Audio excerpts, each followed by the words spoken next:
Everyone in London knew two things about the Duke of Ashford. The first, he had never smiled in public. Not at balls, not at Parliament, not even at the King's table. Men who had known him for 20 years said his face was carved from the same stone as his estate, beautiful, cold, and entirely unmoved by the people who stood before it. The second, the last woman who had tried to soften him had arrived at Ashford Estate in the full bloom of hope and left 3 days later with red eyes and nothing to say. She never spoke of what happened inside those walls. No one asked twice. Clara Voss knew both of these things. She had heard them whispered at every dinner table she had ever been permitted to sit at, which, in her family's house, was not many. She had read between the lines of every letter that had passed through that household for the past 4 months. She had even, God help her, written some of those letters herself. She knew exactly who the Duke of Ashford was. And on a gray Tuesday morning in October, with her hands folded neatly in her lap and her best dress pressed carefully the night before, she stepped into a carriage headed for his estate, not because she was brave, not because she was foolish, but because she had absolutely nowhere else to go. She told herself it would be fine. She almost believed it. Clara Voss was the third daughter of Baron Voss, which meant she was, by the quiet and efficient logic of English society, practically invisible. The first daughter, Isabel, was beautiful. This was known and agreed upon by everyone who had ever seen her, and Isabel herself had understood it from a very young age with the calm certainty of someone who had been told a useful fact and filed it away for future use. She had golden hair, a delicate laugh, and the particular talent of making men feel as though they had just said something very clever, even when they hadn't. The second daughter, Margaret, had married well at 19 and moved to Edinburgh, where she wrote letters home that were cheerful and short and said very little about whether she was actually happy. Clara was the third. She had brown hair that was neither striking nor plain, a mind that moved faster than most people around her found comfortable, and the unfortunate habit of saying true things at moments when untrue things would have served everyone better. She was not ugly. She was not charming. She read too much, spoke too carefully, and had never once in her 22 years made a man feel clever by accident. Her stepmother, Lady Voss, had assessed all of this early and drawn her conclusions. Clara was useful. Clara could manage the household accounts. Clara could write letters when Isabel could not be bothered, which was often. Clara could sit quietly at the far end of the room and not embarrass anyone. What Clara could not do, Lady Voss had decided, was compete, and so no effort was made on her behalf. No new dresses, no introductions, no carefully arranged encounters with eligible gentlemen. Isabel was the investment. Clara was simply the furniture. For a long time, Clara had made peace with this. Then the Duke of Ashford wrote his first letter. It had begun, as most catastrophes do, with something that seemed entirely manageable. The Duke's solicitor had made contact in early June. The Duke of Ashford, Edmund Ashford, 5th Duke, one of the wealthiest men in England, famously uninterested in marriage until, apparently now, was prepared to consider a formal arrangement with the Baron's eldest daughter. He was not a romantic man. He had no patience for the theater of courtship. He proposed instead a correspondence. Letters. If the lady proved to be a person of reasonable intelligence and sincere character, he would proceed. If not, he would not. He wished to waste no one's time. Lady Voss had read this letter 3 times. Then she had called Isabel into the sitting room and explained the opportunity with great enthusiasm. Isabel had listened politely and then said, with the particular serenity of someone who has already made up her mind, that she found the Duke's approach rather cold, and that she didn't think she could write a proper letter to save her life, which was true, and that she had, in any case, already formed an attachment to a certain Mr. Fenwick, who had wonderful eyes and very little money, and she intended to marry him instead. Lady Voss had not taken this well. For 2 days there had been arguments. Doors had been closed with great firmness. Isabel had remained unmoved in the particular way that beautiful people who have already secured an alternative sometimes are. On the third day, Lady Voss had appeared in the doorway of Clara's room, where Clara was sitting with a book, and had looked at her with the expression of a woman who has just solved a problem she is not entirely proud of solving. "You'll write the letters," she said, "as Isabel, just until we sort this out." Clara had looked up from her book. "I beg your pardon. The Duke wants correspondence. Isabel won't do it. You're good with words." Lady Voss said this without any particular warmth, as one might note that a tool is well suited to a job. "He'll never know the difference. It's only letters." "It's deception," Clara said. "It's practical," Lady Voss said, and closed the subject.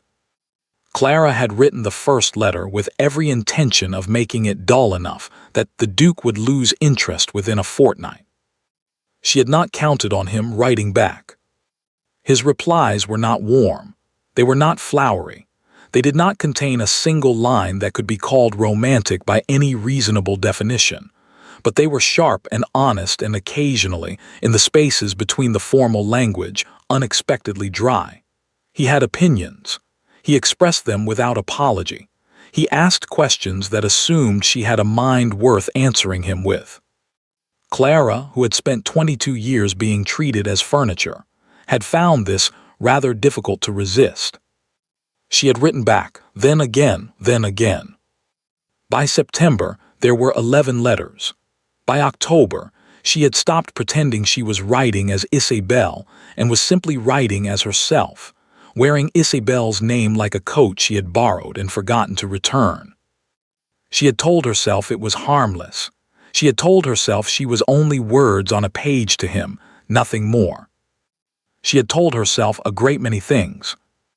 Then, on the 14th of October, Isabel climbed into a carriage at dawn and ran off to Gretna Green with Mr. Fenwick of the wonderful eyes and very little money, leaving behind a note, a scandal, and one very significant problem. The Duke of Ashford was expecting his future bride to arrive at his estate in 4 days. Clara found out in the carriage. Not before, not the night before, when she might have had time to think, to object, to find some alternative. Lady Voss had told her only that she was needed for the journey, that there were arrangements to be made, that she should pack her good dress and not ask unnecessary questions. It was only when the carriage had been moving for 2 hours, and the city had given way to open countryside, that Lady Voss folded her hands and explained, with the calm of someone delivering mildly inconvenient weather, that Isabel was gone, that the engagement could not be dissolved without catastrophic consequences for the family's finances and reputation, and that Clara would therefore be proceeding to Ashford Estate in her sister's place. Clara stared at her. "He has never met Isabel," Lady Voss said. "He knows only what is in the letters, and you wrote the letters." "He thinks he is corresponding with Isabel," Clara said, very carefully, as though she were explaining something to someone who had lost the ability to understand simple sentences.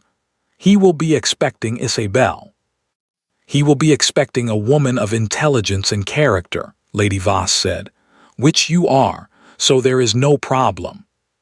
Clara opened her mouth. "There is no problem," Lady Voss said again, with great finality, and looked out the window. Clara spent the remaining 2 hours of the journey doing what she had always done. When Lady Voss made decisions she had no power to reverse. She thought. She thought about the letters, about 11 careful, honest, entirely misrepresented exchanges between herself and a man who believed he was writing to someone else, about the dry wit in his replies and the questions he had asked, and the one line in his 4th letter that she had read so many times the paper had gone soft at the fold. "I find that most people say what they believe I wish to hear. It is, I confess, rather exhausting. I wonder if you are different." She had written back, "I cannot promise I am different. I can only promise I am tired of the same performance everyone else seems to find so natural." He had not replied to that for 6 days. She had assumed she had miscalculated. Then his reply had come, and the first line was, "Good, then we understand each other." Clara pressed her fingers together in her lap and looked at the passing fields and tried very hard not to think about the fact that the man who had written those words was, in 4 days, going to look at her face and know immediately that something was very wrong. She had no plan. She had no ally. She had one good dress and a name that wasn't hers, and the quiet, sinking certainty that this was going to end very badly. The gates of Ashford Estate appeared in the distance, iron and tall against the gray October sky. Clara straightened her back, smoothed her skirts, and reminded herself that she had survived 22 years of being nobody's first choice. She could survive this. She almost believed it. The gates of Ashford Estate did not creak. Clara had expected them to.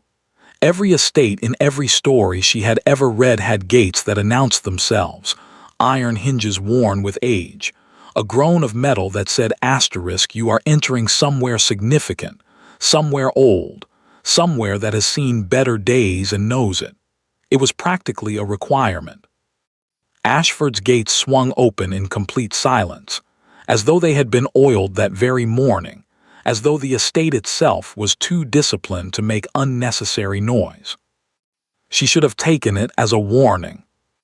The house was beautiful in the way that certain things are beautiful without trying, without flowers in the windows or ivy softening the stone, or any of the small, apologetic touches that lesser estates used to seem more welcoming. It was simply large and perfectly proportioned and entirely sure of itself, set against the October sky like a statement that required no elaboration. Clara counted 4 stories. She stopped counting after that because it seemed impolite to be caught doing arithmetic upon arrival. The carriage rolled to a stop before the entrance. A footman appeared, then another. Then a woman in a dark dress with the particular posture of someone who had managed a large household for many years and intended to continue doing so with or without anyone's approval.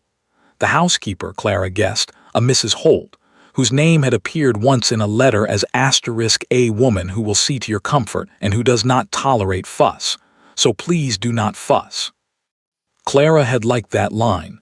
She had written back, "I am not a great fuss maker by nature. My stepmother has cured me thoroughly of the habit." He had replied, "Then you and Mrs. Holt will get along perfectly." She was thinking of this when the front doors opened. He was taller than she had imagined. She did not know why she had imagined anything at all. Letters gave no physical information, and she had made a deliberate effort not to construct a person from words alone, having read enough novels to know that the imagined version was always a disappointment against the real one. And yet she had imagined something controlled and perhaps a little gray, someone whose coldness had a visible quality to it, like frost on glass. Edmund Ashford was not gray. He was perhaps 32 or 33, dark-haired, with the kind of face that would have been called handsome in a warmer man, and was, in him, simply striking, all sharp angles and careful composure, dark eyes that moved to the carriage before the footman had finished opening the door. He stood at the top of the entrance steps with his hands behind his back and watched her descend with an expression that gave away absolutely nothing. Not cold, Clara thought despite herself, contained. There was a difference. She had not expected to notice it so immediately. Lady Voss descended first, all gracious smiles, and began speaking before her feet had properly met the gravel. "Your Grace, what a magnificent approach! The grounds are even lovelier than I had imagined, and the house itself is simply—" "Miss Voss," the Duke said. Lady Voss stopped. He was not looking at her. He was looking at Clara, who had reached the bottom of the steps and was now standing very still, her hands quiet at her sides, her heart performing something that could not charitably be called a normal rhythm. "Miss Voss," he said again, and it was not a question. It was the specific tone of a man who has cataloged a piece of information and is now filing it correctly. "Your Grace," Clara said. Her voice, to her great relief, came out even. He looked at her for a moment, not the sweeping, assessing look that men at balls gave women, measuring and dismissive. Something more careful than that. Something that moved across her face as though he were checking something against a reference he carried internally. Then he said, "You're not what I expected." The words landed in the space between them, with the delicacy of a stone dropped into still water. Lady Voss laughed, a bright social laugh with nothing behind it. "Oh, Your Grace, Isabel is always surprising. She has such a unique—" "Yes," Clara said, cutting across her stepmother with a precision she did not entirely plan. "I imagine I'm not." She met his eyes. She did not look away. Something shifted in his expression, not softening, not quite, but a fractional adjustment, like a door that has been closed for a long time moving a single inch on its hinges. "Come inside," he said. "Mrs. Holt will show you to your rooms. We will speak at dinner." He turned and walked back through the doors without another word. Lady Voss exhaled. "Perfectly fine," she murmured mostly to herself. "Perfectly fine start." Clara said nothing. She looked at the door through which the Duke had disappeared and thought about the way he had said "You're not what I expected, not disappointed, not suspicious." Almost impossibly, as though he had meant it as a compliment. She didn't know what to do with that, so she followed Mrs. Holt inside and decided she would think about it later. Dinner was at 7.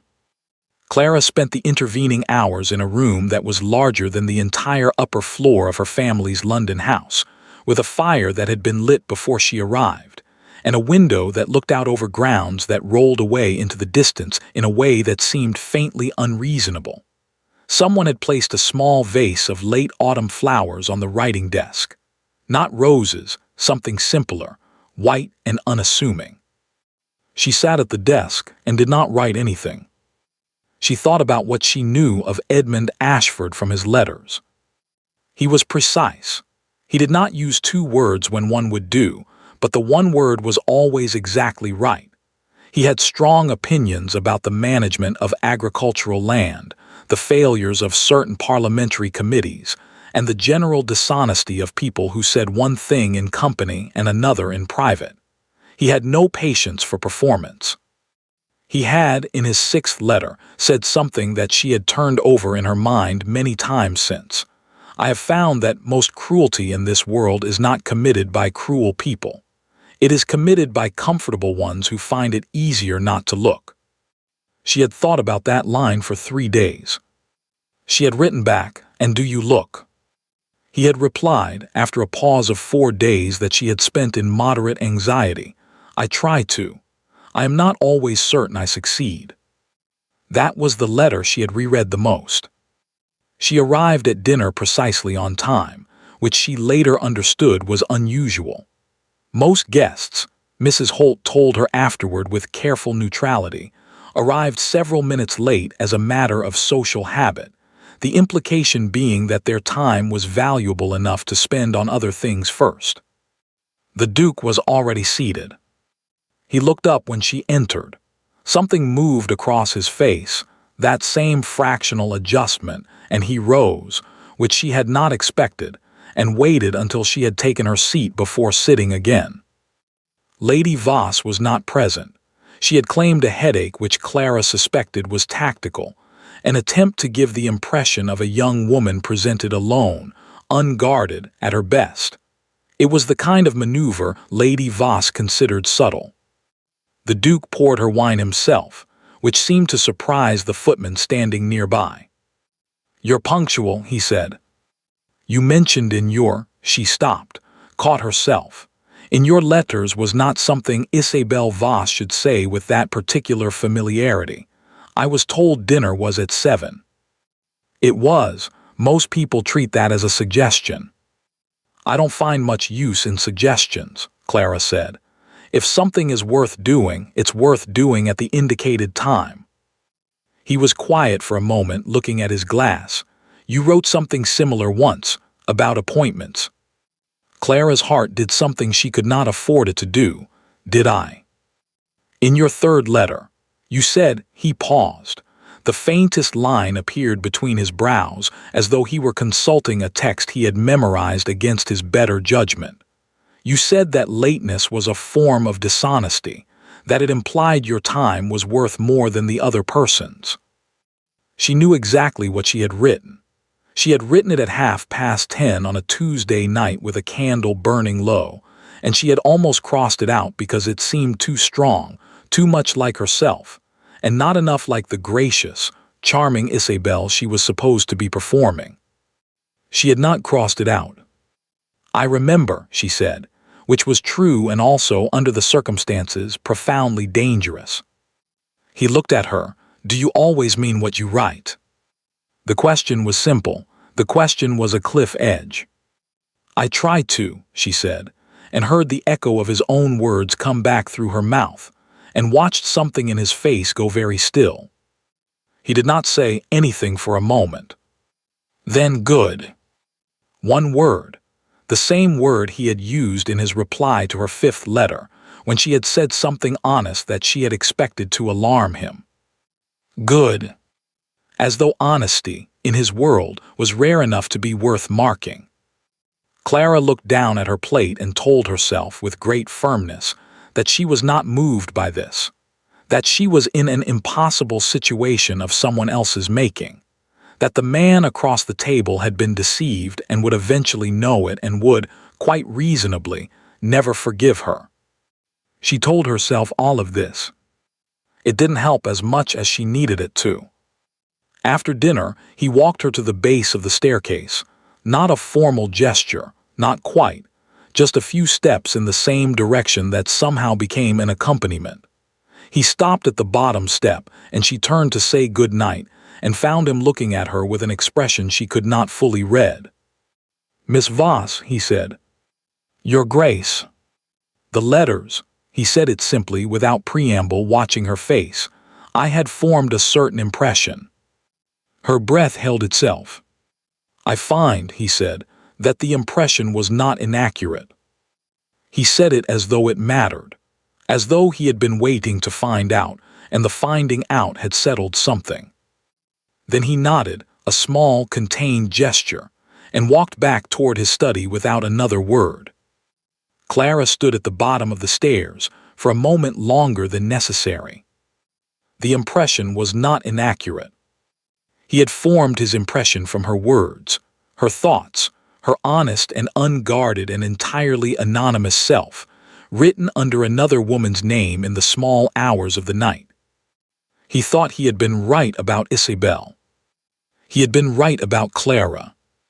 And she had absolutely no idea what to do with that. She went upstairs. She did not sleep for a very long time. The staff of Ashford Estate had a system. It had developed organically over the years, the way all truly effective systems do, not designed by anyone in particular, not written down anywhere, but understood completely by everyone involved. It worked as follows. When the Duke was in a certain mood, which was most moods, you did your work quietly and efficiently and did not draw attention to yourself. When he was in a darker mood, which happened perhaps twice a year and always for reasons no one fully understood, you did your work quietly and efficiently and did not make eye contact. And when something unusual occurred, something that disrupted the careful, calibrated atmosphere of Ashford Estate, you noted it, filed it away, and discussed it in the kitchen after supper with the particular relish of people whose lives are otherwise very orderly. Miss Voss had been in the house for 4 days. There was a great deal to discuss. It began with small things.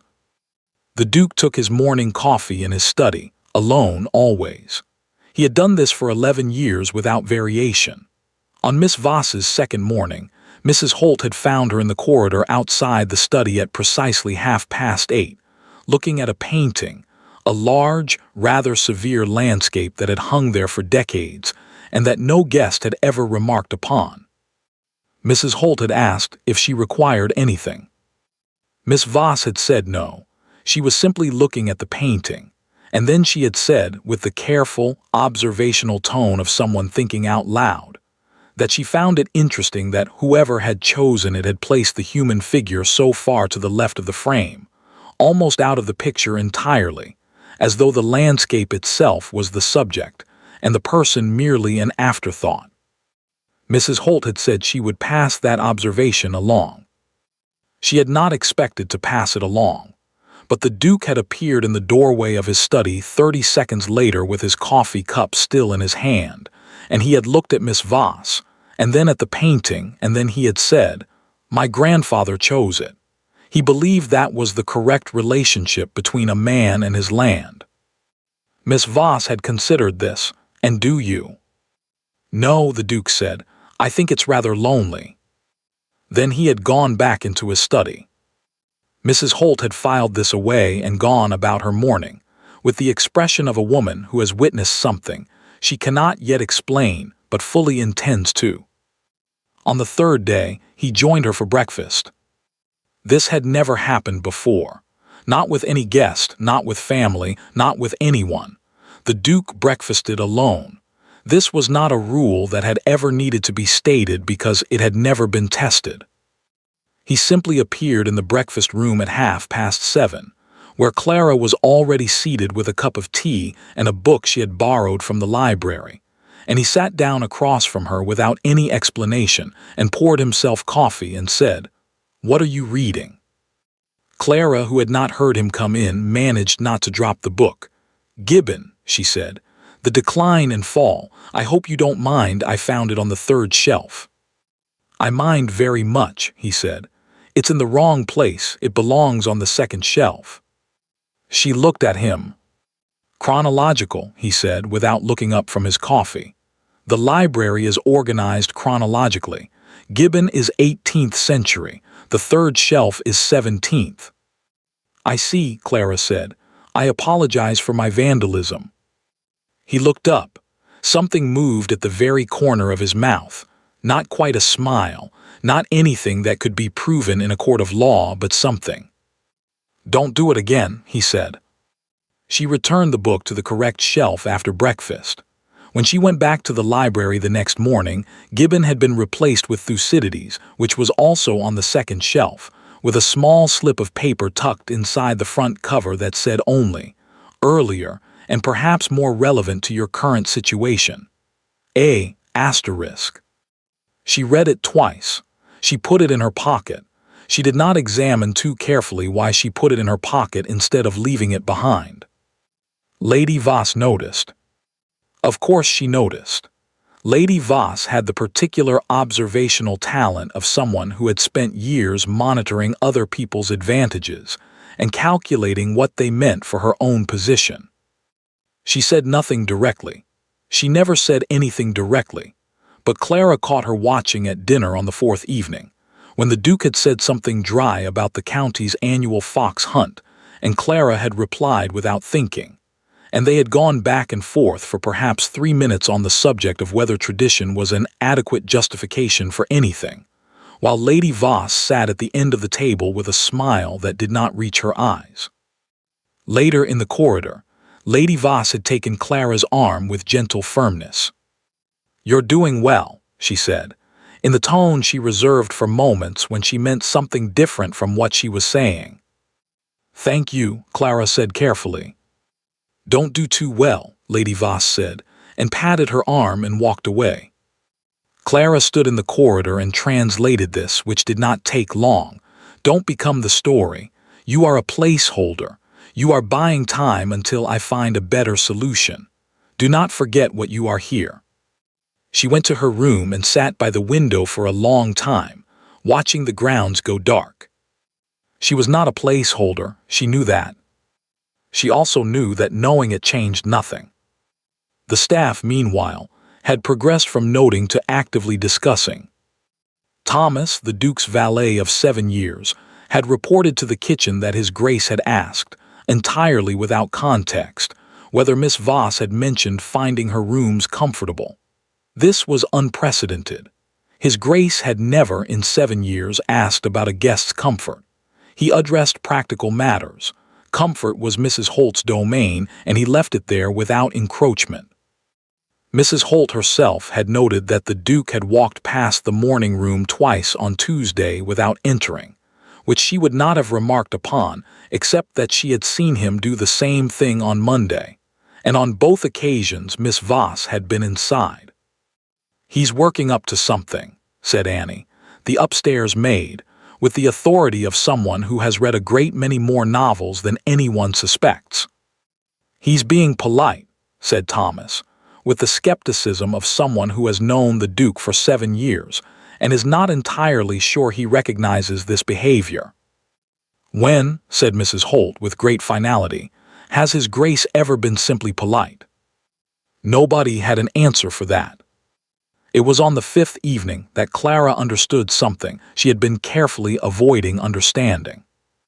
She was in the library, the correct section of the library, second shelf, when he came in. He did not knock, which was his right since it was his library, but he paused in the doorway when he saw her, and that pause was new, as though he was deciding something. He came in. He sat in the chair across from hers, which no one had sat in her presence before, and he opened his own book, and for 40 minutes they simply read in the same room without speaking. It was the most comfortable Clara had felt since she was a child. That was what she had been avoiding understanding. Not that he was kind to her. He wasn't precisely. Kind wasn't the right word for what he was.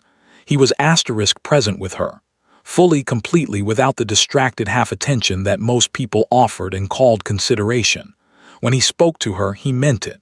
When he listened, he actually listened. When he was silent with her, it was a comfortable silence, not the weighted, loaded silence of someone waiting for you to say the right thing. He treated her, Clara realized, as though she were worth the full use of his attention. She was 22 years old, and she could not think of another person who had ever done that. She looked at the page in front of her and did not read a single word of it for the remaining 40 minutes. And when he said good night and left, she sat in the chair for a long time after and had a very firm, very private conversation with herself about the nature of her situation and the absolute necessity of not making it worse. She was here under a false name. She had written letters that had created an attachment, his attachment, which she had no right to have built and no honest way to keep. She was going to have to tell him. Not yet, not until she had some idea of how, but eventually. And when she did this, all of this, the breakfast and the library and the slip of paper she still had in her pocket would be over. Don't make it worse, she told herself. She already knew she wasn't going to listen. The letter from Isabelle arrived on the 7th morning. It was short. Isabelle's letters were always short. She had the attention span for approximately 3 sentences before she felt she had communicated sufficiently. "Dearest Clara," it said, "I hope you are managing. I am very happy here, which I know you think is selfish, and perhaps it is, but I couldn't help it. Mr. Fenwick is wonderful, and I don't regret it even a little. I only ask one thing. Do not tell the Duke the truth. I know that seems unfair to you, and I suppose it is, but if it comes out that I ran off to Gretna Green, Father will be ruined. I don't want that. I just also couldn't marry a man I've never met when Mr. Fenwick exists. You're so much better at managing things than I am. I always knew you'd find a way. All my love, Isabelle." Clara folded the letter very precisely and placed it on the writing desk and looked at it for a long time. "You're so much better at managing things than I am." This was true. It was also, Clara reflected, the kind of compliment that delivered itself wrapped in a demand. She picked up the letter. She put it in the drawer. She went downstairs for breakfast, where the Duke was already seated with his coffee, and he looked up when she came in, and for just a moment before she composed herself, before she put everything back in its proper place, something must have shown on her face because his expression shifted. "Are you all right?" he said. 2 words, direct, unadorned, entirely genuine. She almost told him everything right then. Perfectly well, she said instead, and sat down and poured her tea, and told herself she would find a way to manage it. She always found a way to manage things. The ball was Lord Harwick's idea, or rather Lord Harwick's wife's idea, which meant it had been executed with considerable ambition, and announced with the kind of enthusiasm that left no graceful means of refusal. The county's leading families were invited. The Duke was expected to attend. Miss Voss, as his guest, would accompany him. Clara had known about Lord Harwick from the letters. The Duke had mentioned him once briefly, in a way that said a great deal while appearing to say very little. Harwick is a man who collects weaknesses the way other men collect art. I find him useful to know and inadvisable to trust. She had not needed further elaboration. The ball was on a Friday. It was, by any objective measure, a successful event. The rooms were warm, the music was competent, and the county's assembled families had turned out in their best with the particular energy of people who had been waiting for something to look at and had finally been provided one.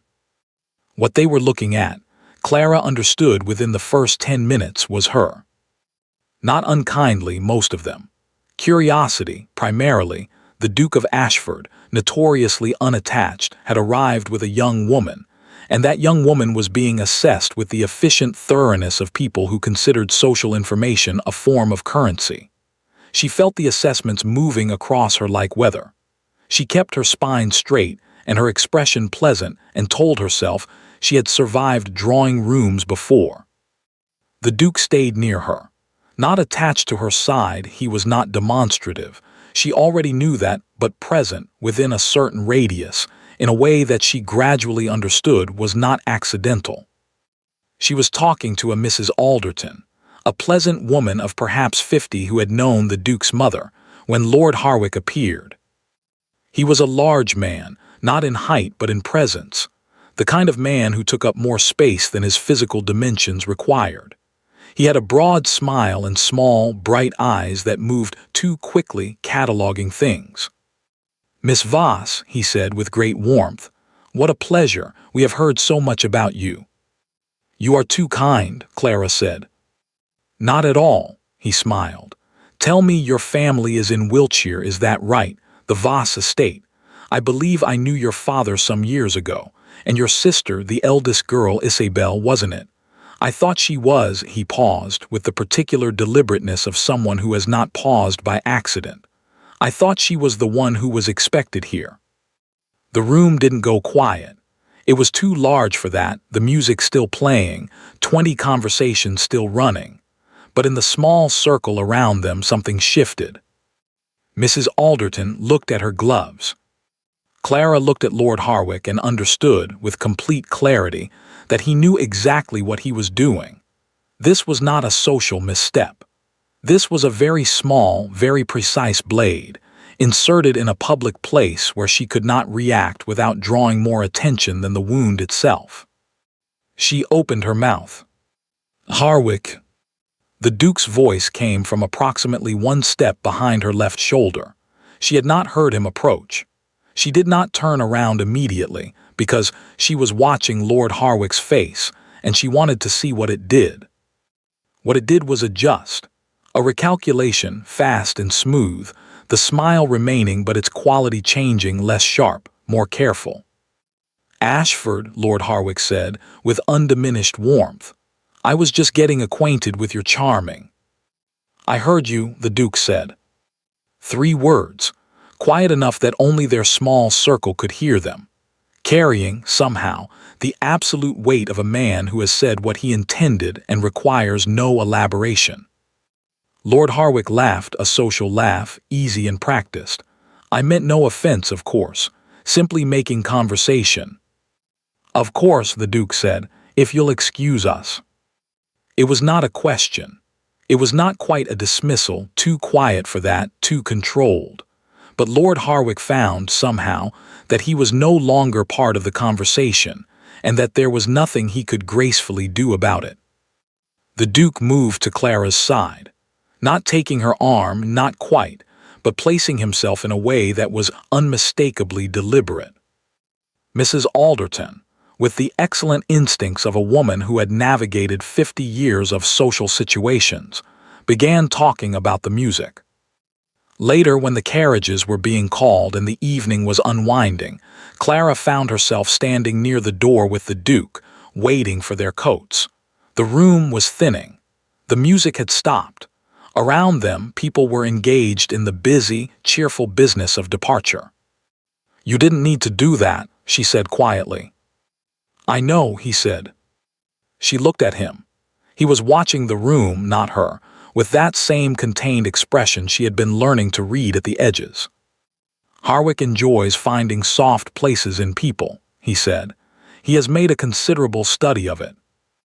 "And you thought I had soft places," Clara said, not quite a question. He looked at her then. "I thought he had found the wrong person to try it on." A pause. "And I thought it was a conversation he should not have been permitted to finish." Clara looked down at her gloves.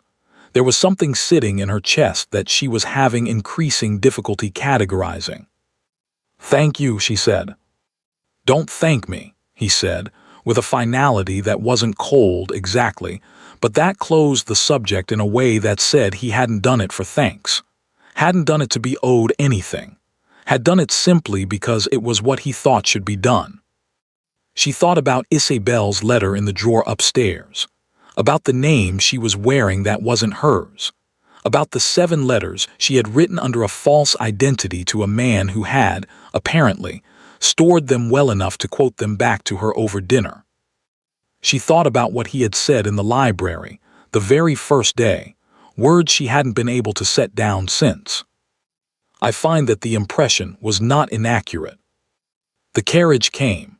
They rode back to Ashford Estate in companionable quiet, Lady Voss dozing in the corner, the dark countryside moving past the windows. Clara stared out at the dark and made herself think clearly. She was going to have to tell him the truth. She had known it from the carriage on the first day, and every day since had added weight to the knowing without adding any solution to the telling. She couldn't keep this. Whatever this was, the breakfasts and the library and the slip of paper and the way he had placed himself between her and Harwick without being asked, she could not keep it because it had been built on something false and he deserved to know that, and when he knew it, it would end. She was going to tell him. Not tonight. Soon. Edmund Ashford did not, as a rule, revisit things. This was not stubbornness, or not only stubbornness. It was simply that he had found, over the course of 33 years, that most things benefited from being decided once and filed correctly and not disturbed again. Indecision was a form of inefficiency. Doubt was a luxury that accomplished nothing. You looked at the available information, you formed a conclusion, and you proceeded. He had operated on this principle in business, in estate management, in his dealings with Parliament, and in the matter of his own emotions, which he kept organized with the same systematic attention he gave to everything else. The letters were the exception. He had not intended to reread them. He had taken them out on Thursday evening for a specific and practical purpose, to review what had been agreed about the visit, about timing, about the arrangements that had been discussed, and he had found himself, an hour later, still at his desk with the fire burning low and the 6th letter open in front of him, reading a passage he had read perhaps a dozen times before. "I think the problem with most people," she had written, "is not that they are dishonest exactly, but that they are so thoroughly practiced at the performance of themselves that they have forgotten there is a difference between the performance and the person. I have been guilty of it too. It is very easy, when the world only seems to want the performance, to stop offering anything else." He had replied to that letter after 4 days, which was longer than his usual response time, because he had needed to think about what he actually wanted to say rather than what was adequate to say. He had written, "I wonder if you have ever shown anyone the person rather than the performance, and if so, whether it was worth it." She had replied within 2 days, which was faster than her usual response time, once or twice.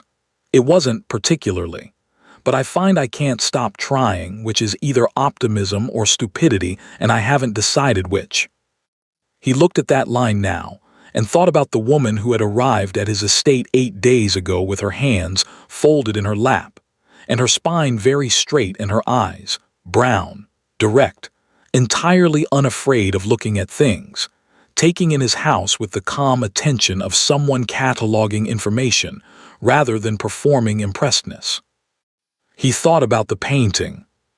He had been standing at his desk when Mrs. Holt came in to tell him that Miss Voss had been standing in the corridor for 10 minutes looking at the Whitmore landscape and had made an observation about the placement of the figure. He had gone out expecting. He wasn't sure what he had expected. Something conventional. Something that would confirm the vague, unexamined worry that had been sitting at the back of his mind since the carriage had arrived. She had been standing with her head tilted slightly, the way people do when they are genuinely looking at something rather than pretending to look. And what she had said about the figure in the painting, the loneliness of it, the way whoever had chosen it had understood something about the relationship between a person and the space they occupied, was almost exactly what he had thought himself, standing in this same corridor at perhaps 14 years old, before he had learned that thoughts of that kind were not the sort you said aloud. He had said it aloud to her. He wasn't entirely sure why. The thing that was bothering him was small. He was a precise man. He noticed precise things. And what he had noticed, over the course of 8 days of breakfasts and dinners, and one evening in the library, and a ball at which he had experienced an unfamiliar but very clear impulse to remove Lord Harwick from the room by whatever means were most efficient, what he had noticed was a very small discrepancy. It was a matter of phrasing. In her 4th letter she had written, discussing punctuality, "I believe lateness is a form of dishonesty. It says, without saying, that my time has more value than yours. I find I cannot do it, even when it would be more convenient."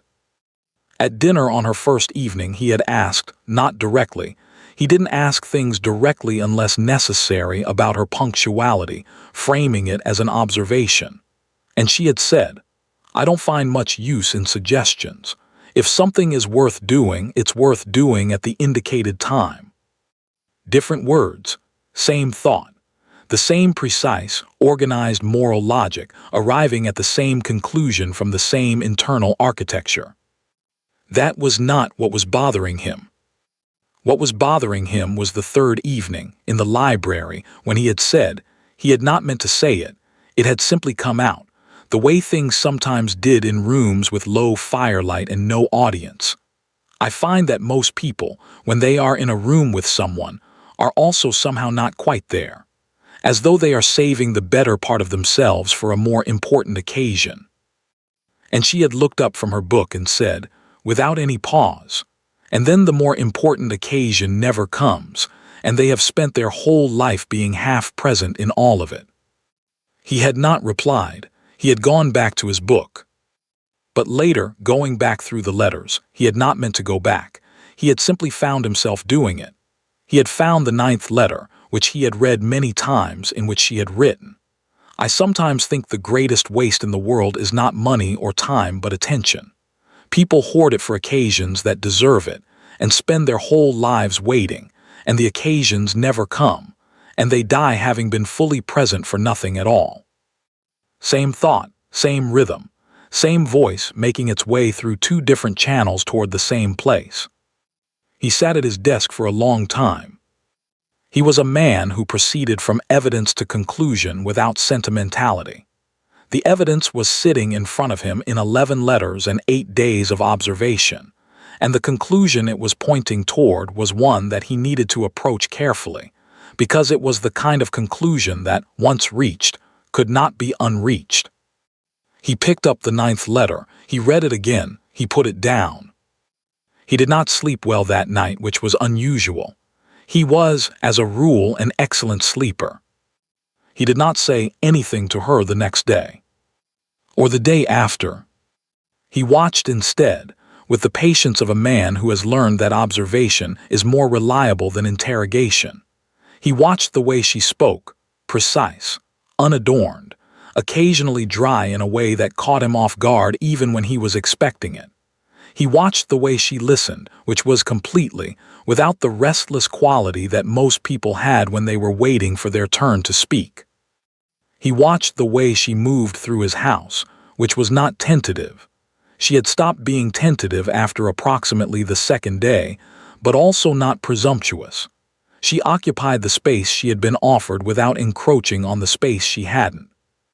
He watched her in the library, where she had returned every evening and where he had taken to joining her, not by plan, but by what he was increasingly forced to admit was preference. He watched her at breakfast, where she arrived exactly on time every morning with whatever book she was currently misplacing in the chronologically incorrect section of his library, and where she drank her tea before it cooled and read actual sentences rather than performing the act of reading the way guests usually did. He watched her with Lady Voss, which was the most informative observation of all. There was something in that dynamic, careful, managed, a particular quality of patience that looked like ease but wasn't, that he recognized without being able to immediately name. It was the patience of someone who has long practice at existing in a space where they are not quite welcome, and who has become so good at it that it barely shows. He recognized it because he had seen it in his own mirror, a long time ago. It was the Tuesday of the second week when the thing happened. They were at dinner, Lady Voss present this time, which meant the conversation moved along different lines, more general, less direct. Lady Voss was talking about the upcoming winter season and the various engagements it would involve, and Clara was listening with the politely attentive expression she wore when she was thinking about something else entirely. He had asked, not meaning to disrupt anything, simply because the thought arrived, and he had not yet developed the habit of not saying things to her. "What are you reading currently?" She looked up. "The Memoirs of the Duc de Saint-Simon," she said. "I found it on the—" She stopped.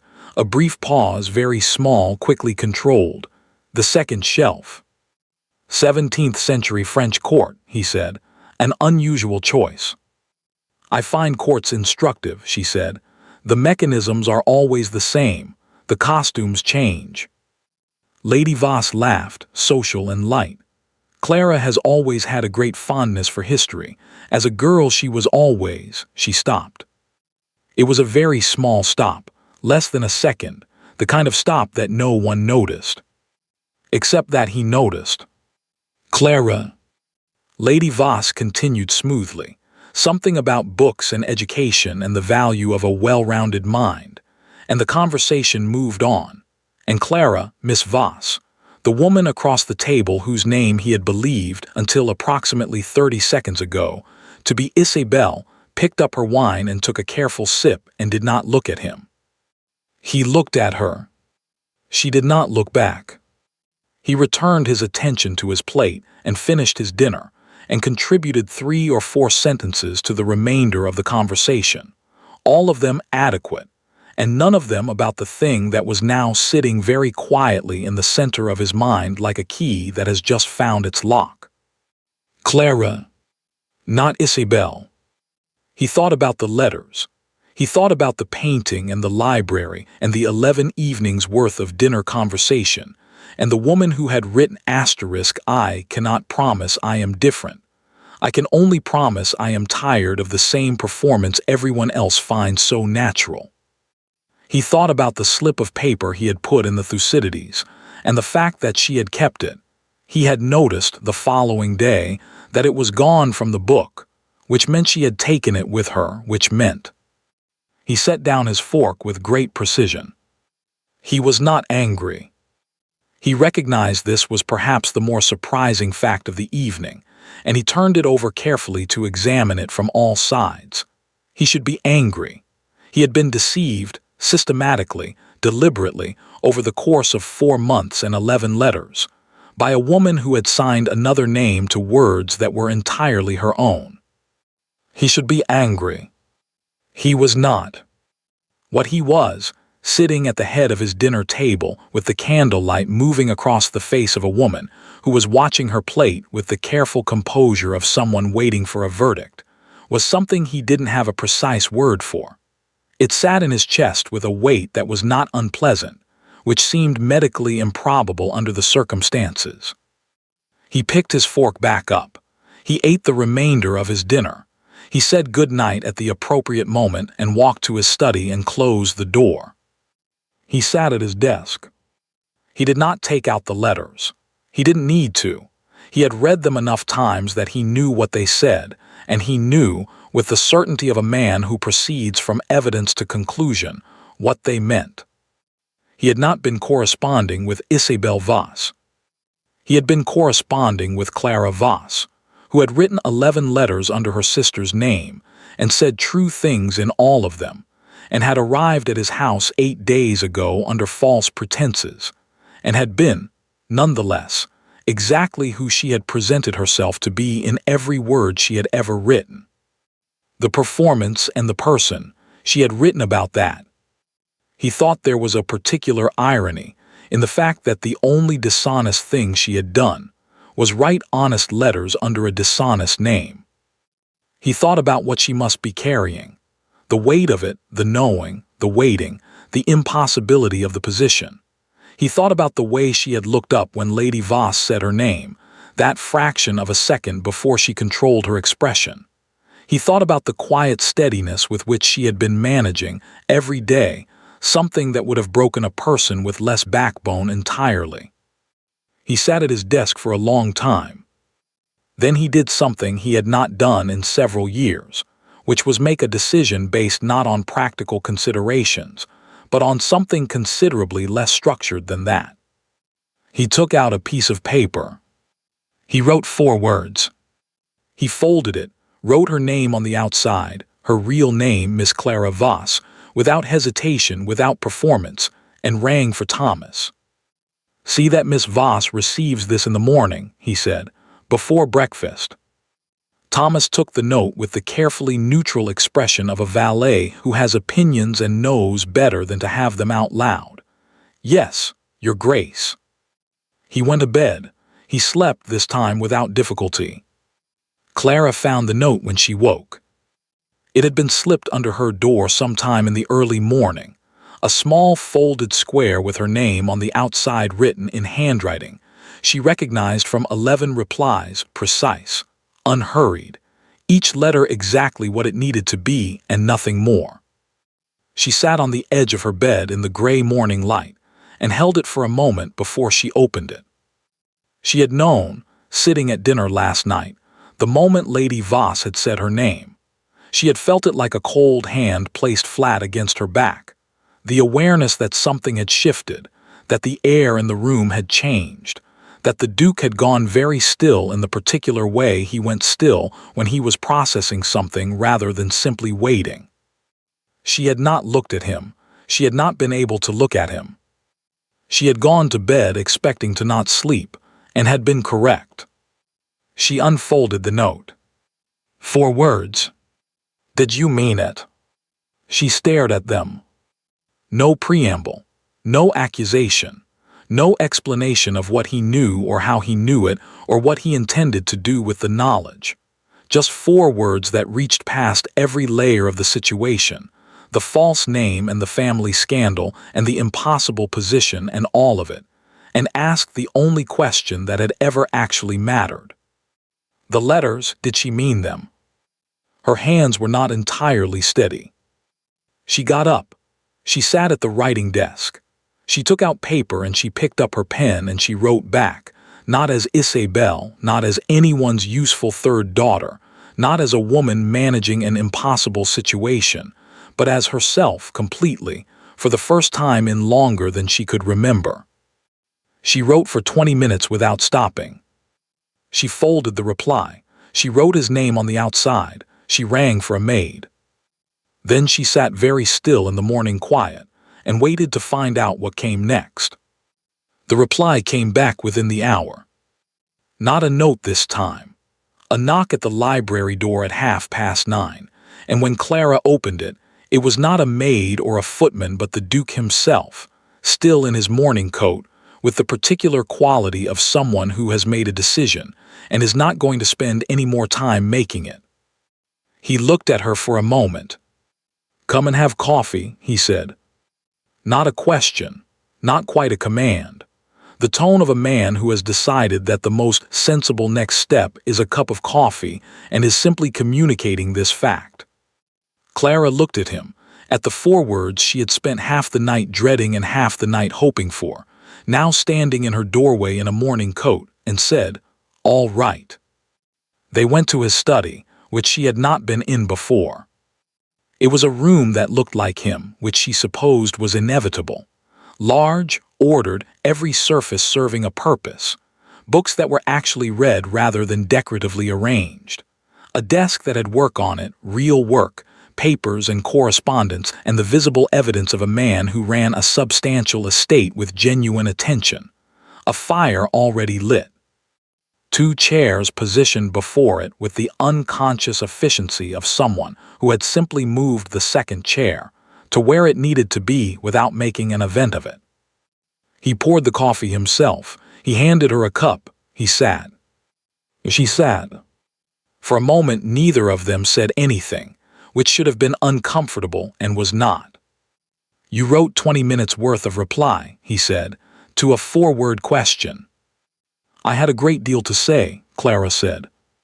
"Yes," he said, "you did." He looked at the fire. She looked at her coffee. Outside, the October morning was doing what October mornings did: gray light, still air, the grounds of Ashford Estate lying quiet and unhurried beyond the window. "I want to say something first," Clara said.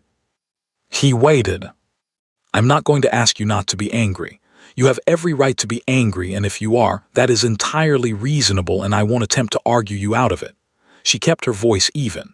She had practiced this in the long hours of the night, not the words exactly, but the steadiness, the not flinching. "What I did was wrong. The name was wrong, the pretense was wrong, all of it. I know that. I have known it since the beginning, and I did it anyway, and I cannot make that into something it wasn't." He said nothing. "But the letters," she said, and here the steadiness required more effort because this part she had not practiced. This part was simply true and terrifying in the way that true things are when you say them without armor. Every word in the letters was real. Every thought, every opinion, She stopped, steadied. "Every answer to every question you asked. That was me, not a performance of me, just me." Silence. The fire moved. Outside, a bird crossed the window. "I know," he said. She looked at him. "I know it was you," he said without looking away from the fire. That was not in question. A pause. The question was whether you knew it. She stared at him. "I beg your pardon." He turned to look at her then with the direct, undeflected attention that she had spent 11 days learning the weight of. "Whether you knew what you were actually saying, or whether you had told yourself it was only letters, only words, nothing that would matter. A beat. Some people are honest on paper in ways they don't intend to be. They write themselves and think they are writing a character." Clara was quiet for a moment. "I knew," she said. "I knew what I was saying. I tried to not know at the beginning, but by the 3rd letter I knew." He nodded. Once small, the gesture of a man filing something correctly. "Then we are in agreement about the letters," he said. "And the name," Clara said, because she was not going to let herself be let off something that she shouldn't be let off. He was quiet for a moment. When he spoke, his voice was measured but not cold, the distinction she had learned to make. "Your stepmother engineered a deception. Your sister participated in it. You were placed in an impossible position and you—" He stopped. Something moved across his face, brief and controlled. "You managed it the only way you could see to manage it, without hurting anyone you didn't have to hurt." "I hurt you," Clara said, "or I would have. I was going to tell you I was." "I know," he said again. "How do you know? I hadn't told you yet." He looked at her with an expression that was almost dry. "You have spent 11 days looking at me the way a person looks at something they are about to have to give up," he said. It is not a subtle expression. Clara opened her mouth, closed it. Also, he said, you wrote it in your reply this morning, rather clearly. She had. She remembered writing it. I was going to tell you, I had decided. I didn't know how, but I knew I had to asterisk. And she had not second-guessed putting it in because by the time she was writing she was past second-guessing. So, the Duke said, and now there was something in his voice that she hadn't heard in 11 days, something that had not made it into any of the letters and that she therefore had no reference for, something that was, she thought, possibly relief, though on him it was so contained she couldn't be certain. We know where we are. Do we? Clara said, because she genuinely didn't, and she was not going to perform certainty she didn't have. He looked at her. You are Clara Voss. You wrote 11 letters. You meant all of them, and you are sitting in my study having coffee. A pause. I would suggest we proceed from there. They proceeded from there. Not dramatically. That was not how either of them was built. There was no sudden warmth, no transformation, no grand gesture of the kind that novels required. There was simply a shift in the quality of things, a settling, as though something that had been slightly misaligned had been quietly corrected. He called her Clara after that morning without announcement or ceremony. She called him Edmund exactly once by accident over dinner 2 days later, and he looked up from his plate with an expression that she could not immediately read, and then he said, yes, and went back to his dinner, and that was that. Lady Voss noticed the shift and said nothing. She was a woman who knew when to consolidate a position rather than interrogate it. The staff noticed the shift and discussed it extensively. He smiled, Annie reported, with the gravity of someone delivering significant intelligence. This morning in the corridor, she said something and he smiled, a real one. You're certain, Thomas said. I have worked in this house for 4 years, Annie said. I know what his face does. This was different. Mrs. Holt, listening from across the kitchen, said nothing. But that evening she put an extra vase of flowers in the morning room, the one Miss Voss liked best, and if she had reasons for doing so, she kept them to herself. And then Lord Harwick came to dinner. It was not unusual in itself. Harwick and the Duke had a long acquaintance of the kind that involved regular social contact and mutual usefulness without anything that could honestly be called warmth. He arrived on a Thursday with his wife, a quiet woman who had learned to be very still in her husband's vicinity, and 2 other couples from the county, and the evening was a formal dinner rather than an intimate one, with candles and the good china and conversation that moved along proper lines. Clara was seated 3 chairs from the Duke, close enough for the occasional exchange, far enough that she spent most of the dinner talking to the couple on her left, a Mr. and Mrs. Parrish who were pleasant and genuinely interested in things, and with whom she found herself enjoying conversation more than she had expected to. Harwick was at the other end of the table. She was aware of him the way you are aware of weather coming, not certain of what it will do, but conscious that it is moving. The dinner passed without incident. The soup was excellent. Mrs. Parrish had strong opinions about the reform of poorhouses that Clara found genuinely interesting.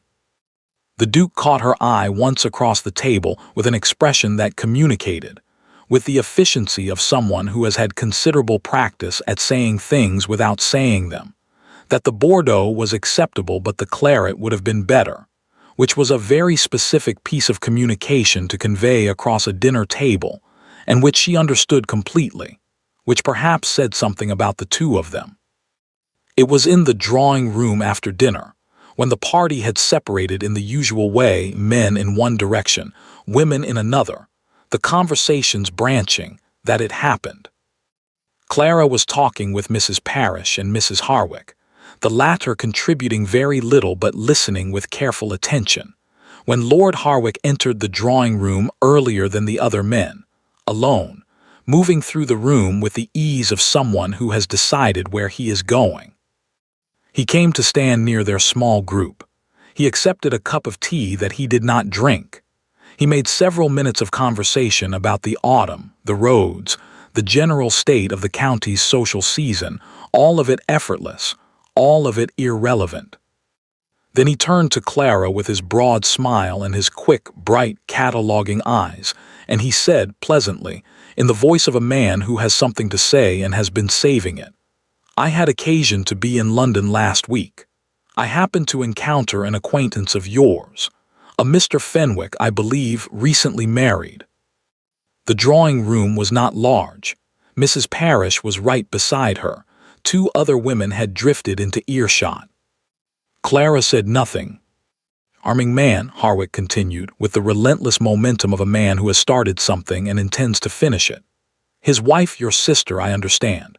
Miss Isabel Voss, she was quite lovely, very recently married by the look of things." He paused with exquisite timing.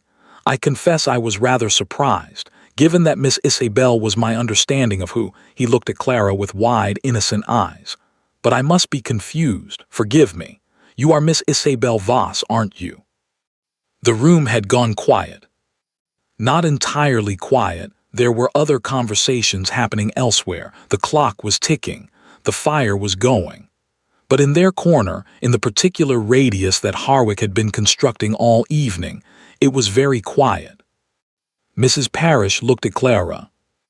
Mrs. Harwick looked at her gloves. Clara felt the question land and stay, the way a blade stays when it has gone in properly. She felt the room around it, the eyes, the attention, the held breath of people who are witnessing something and know it. She thought about what she could say. She thought about her family, about her father's finances, about Isabel in Gretna Green, about all the things that a denial would protect and a confession would dissolve. She thought about the study and the coffee, and we know where we are. I would suggest we proceed from there. She thought about 11 letters and a man who had asked in 4 words whether she had meant them. She had spent her whole life managing, navigating, finding the careful path between what was true and what was survivable. She was very good at it. She opened her mouth. "My name," she said clearly into the quiet, "is Clara Voss. I am the 3rd daughter of Baron Voss. My sister Isabel married Mr. Fenwick in October, and I wish them every happiness." She held Harwick's gaze without flinching.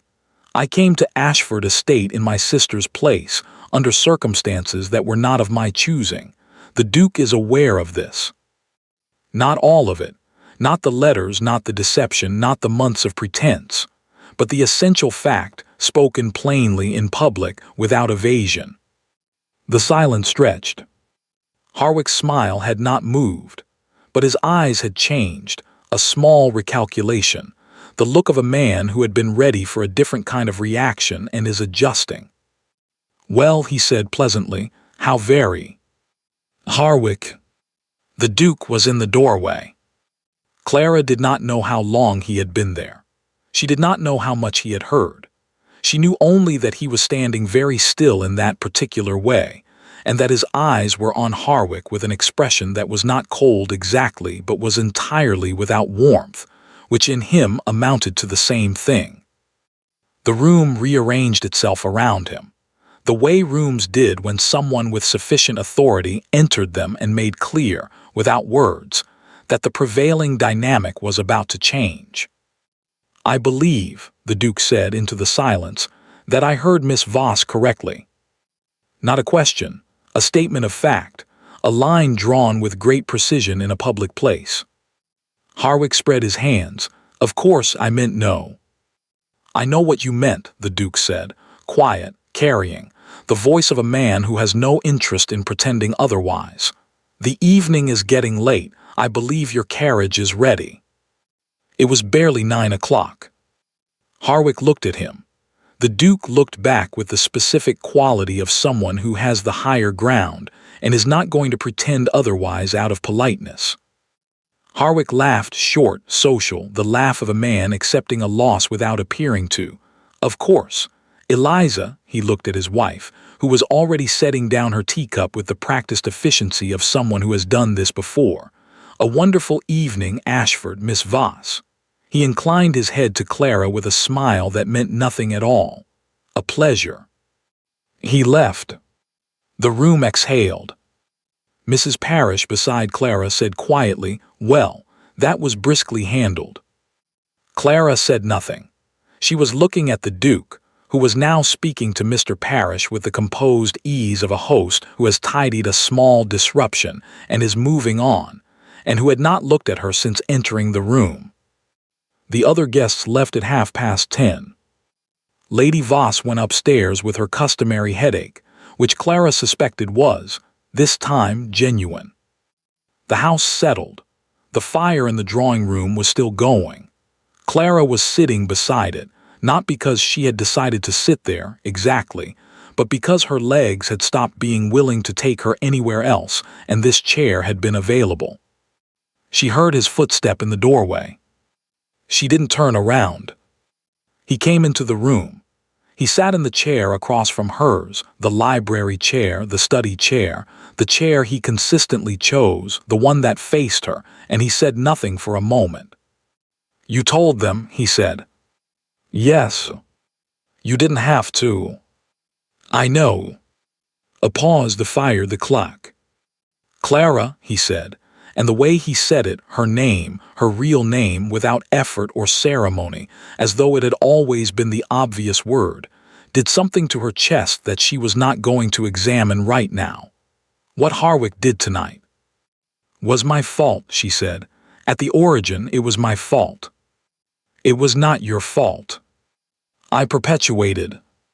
You were placed in an impossible position, he said, with a quiet firmness that did not invite argument, by people who should have known better, and you managed it with considerably more integrity than it deserved.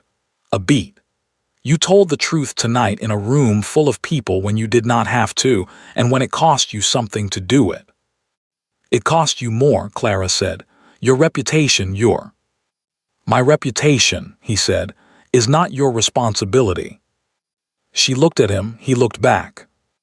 I don't know what happens now, she said honestly. No, he said, neither do I not precisely. The fire moved. But I know, he said, with the same quality he had had in the study that morning, decided, clear, past the point of making the decision and into the territory of simply stating it, that I am not interested in proceeding without the full information. And I have the full information now. Clara said very carefully, and. He looked at her for a long moment. And he said, the impression was still not inaccurate. Her first evening. His words on the staircase. He had kept them, filed them, brought them back now with the precise deliberateness of a man who chooses his words once and means them indefinitely. She felt something give way, very quietly, somewhere in the region of her sternum. Edmund, she said, and this time it was not an accident. He said yes. Just that, just yes, as though the name in her mouth was simply a word and not a thing she had been afraid to say and he had been waiting to hear. I'm sorry, she said, for all of it, the name and the letters and all of it, I am sorry. I know, he said. You keep saying that. Because it keeps being true. She looked at him. He was watching her with that full, unhurried attention, the attention she had been given nowhere else, that she had been given here from the first morning in the corridor, the attention she had been telling herself she could not keep because it was built on something false. It was not false. That was what he was telling her, had been telling her in his particular way without performance and without elaboration. The letters were true, she was true, the rest was circumstances. She let out a breath that she felt she had been holding for a long time. What happens tomorrow, she said. He considered. Breakfast, he said. 7:30, I believe you have Herodotus currently. Thucydides, actually, I finished Herodotus. The correct shelf, I hope. Second shelf, she said. I have learned my lesson. Something moved at the corner of his mouth. Good, he said. Then we proceed. She went upstairs. She sat on the edge of her bed in the dark for a long time, not thinking about the evening in the drawing room or Harwick's face, or the thing she had said in public that could not be unsaid. Those things existed.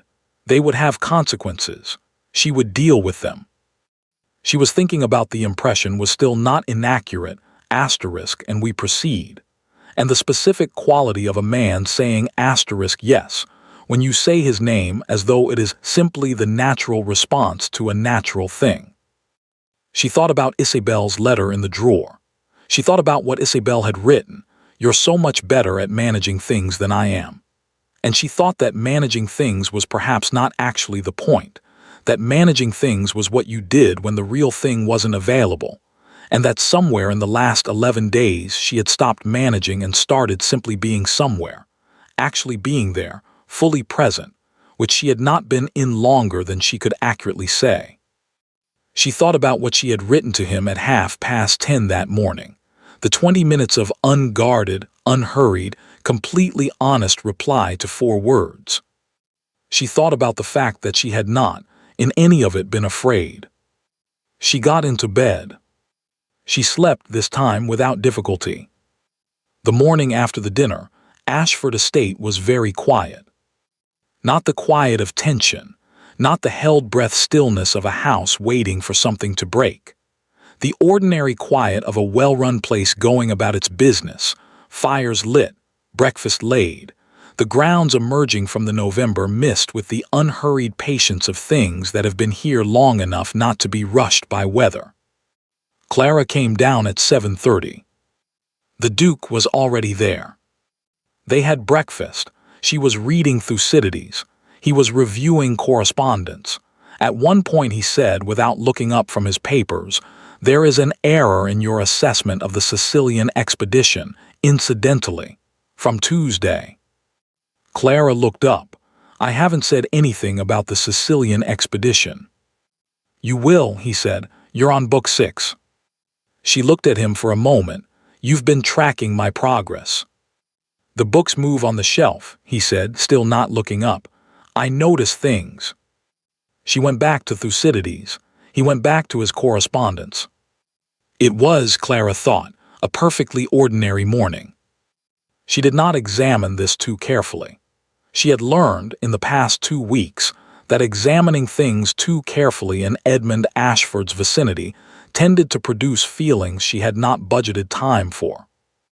What she did not know, what she had no way of knowing, sitting in the breakfast room with her book and her tea, was what he had already set in motion.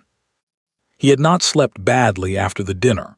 He had, in fact, slept with the specific soundness of a man who has made several decisions and is satisfied with them. He had been awake at 5, which was his usual hour, and by 6 he had written 3 letters. The first was to his solicitor in London, a Mr. Graves, a precise and quietly ruthless man whom the Duke employed precisely, because he was precise and quietly ruthless. The letter contained a set of instructions that were calm, specific, and would have alarmed anyone who understood their implications. The second was to a Lord Pemberton, an old acquaintance in Parliament whose particular usefulness lay in knowing a great many things about a great many people, and being willing, under the right circumstances, to deploy that knowledge with surgical accuracy. The third was to a Mrs. Whitfield in Bath, who was nobody important on the surface of things and who was, beneath that surface, the most reliable source of accurate social intelligence in the southern counties. She knew everything. She remembered everything.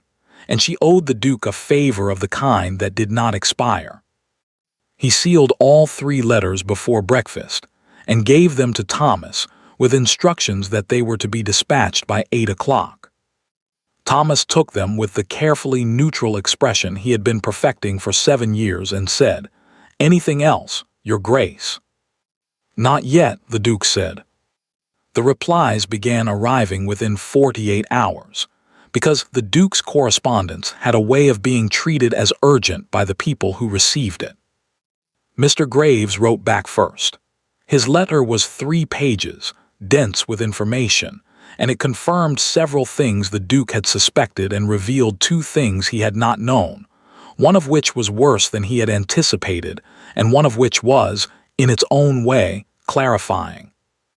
The worst thing, Baron Voss's financial situation was considerably more precarious than the Duke had understood. The estate in Wiltshire was mortgaged substantially. There were debts, not catastrophic, not yet, but the kind that had been accumulating for years with the patient persistence of things that are not addressed because addressing them requires acknowledging them. Lady Voss had known.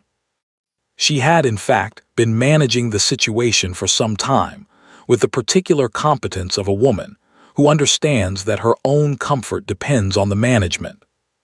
The clarifying thing, the letters. Mr. Graves had made discreet inquiries, as instructed, and had confirmed through a chain of information that the Duke did not need to fully trace, that the correspondence signed as Miss Isabel Voss had in fact originated from the third daughter. This was not a surprise. It was, however, useful to have confirmed by someone other than himself. He read the letter. He put it in the locked drawer of his desk.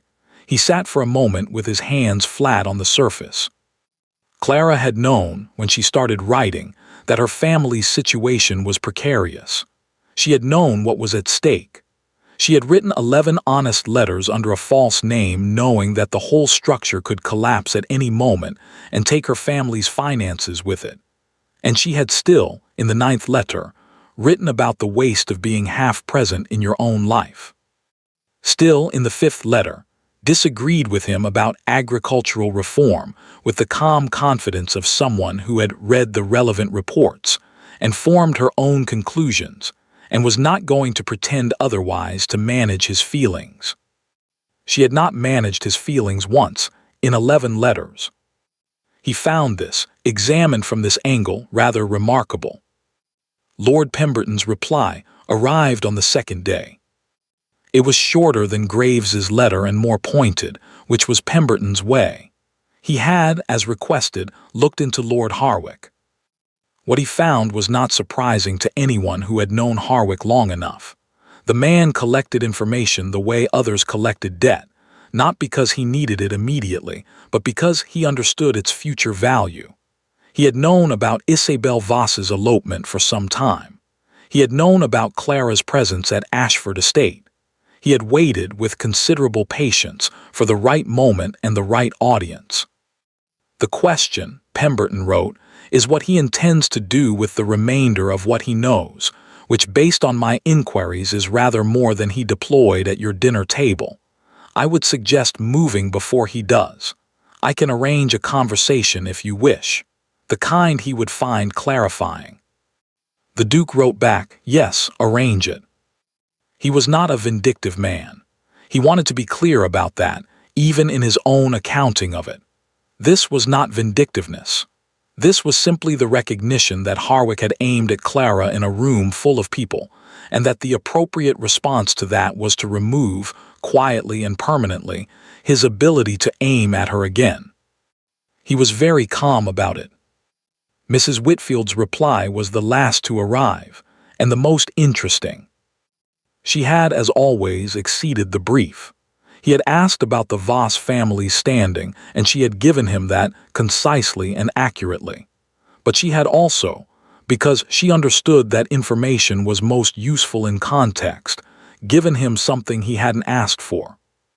The third daughter, she wrote, in her small, precise hand, has been known in certain circles as the useful one, which is the kind of description that tells you everything about a family and nothing complimentary about the people applying it. She managed the household from approximately 17. She educated herself rather thoroughly without anyone facilitating it.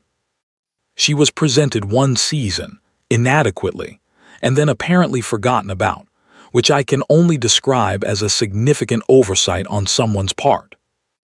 I mention this not because you asked, but because I thought you should know the shape of what you are dealing with. The girl has been furniture for a long time. People who have been furniture for a long time sometimes don't know how to be anything else, even when offered the opportunity. I would be patient. He read this paragraph twice.